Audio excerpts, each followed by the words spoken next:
The Birch Tree by Linden.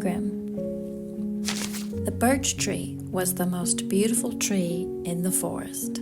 His white, slender trunk was bright, and his branches stretched wide and high into the sky. The birch tree was always shining in the warmth of the sun, and his roots sunk deep into the earth. But even with all this beauty, he was the saddest and loneliest tree in the forest. The other trees in the forest would ignore him. If the birch tree spoke about the softness of the clouds passing above, or the tickling of butterfly wings as they fluttered through his leaves, not one tree would notice.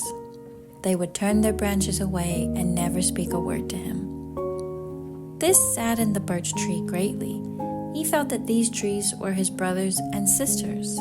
He saw them as one big forest family, yet they cast him out like a rotten log that had fallen to the ground. His only friend was that of a single plump bumblebee, who would often come to rest on one of his branches. "Why do you think, little bumblebee, that the other trees do not like me?" asked the birch tree one warm and sunny day. "I thinks," buzzed the bumblebee, "that you are too tall." "How can that be?" replied the birch, "when my cousin, the pine tree, towers over me? And what of her neighbor, the old oak tree? He is also very tall. I am very small when compared to them." "Yes, you are small. Maybe it is because you do not have good roots." "Good roots?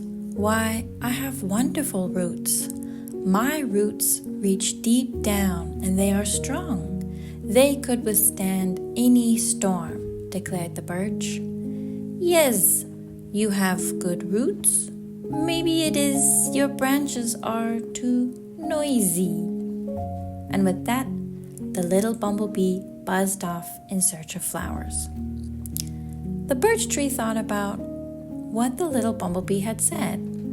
He never realized how noisy he was, and so he made every effort to be perfectly still the next time the wind decided to blow. When the wind blew, the birch tree stood very still, trying his best to be silent. He did not allow one branch or leaf to flutter or move. The wind asked the birch tree, why did he not dance as he had always done before? "I make too much noise when you blow," said the birch tree to the wind. "I must try to be completely still." This greatly saddened the wind, for moving the leaves and branches of the trees was one of its favorite things to do. The wind passed on and left the birch tree in his stillness. This, however, did not improve the other trees' attitudes towards the birch tree. He tried so hard to do things so that the other trees would notice him, but all his work did little to change their minds. The birch tree felt so lonely in that big forest. The sadness that grew within him began to change his appearance. His bark became a dark brown, and his roots soon turned brittle and small. His branches drooped low and almost touched the ground. The beautiful birch tree no longer looked like himself. The other trees of the forest saw the changes in the birch tree's appearance, and they talked among themselves, wondering why he looked so odd.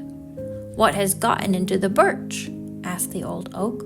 "Why does he look so ill?" "His bark has changed so much," said the aspen. "What do you think is wrong with the birch, Hazel?" "I do not know why he looks this way.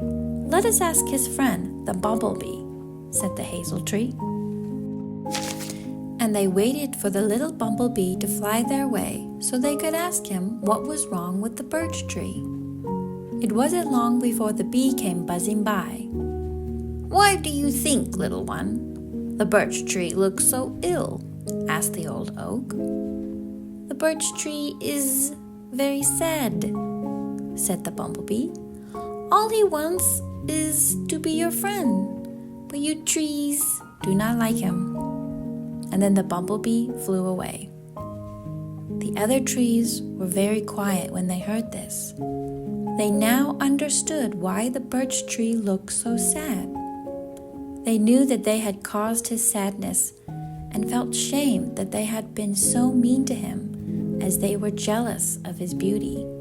They all agreed they would be kind to the birch from now on. At that moment, the forest became silent. The birds had stopped singing, and a strange smell soon filled the air. "What is that?" asked one young tree, sniffing the air.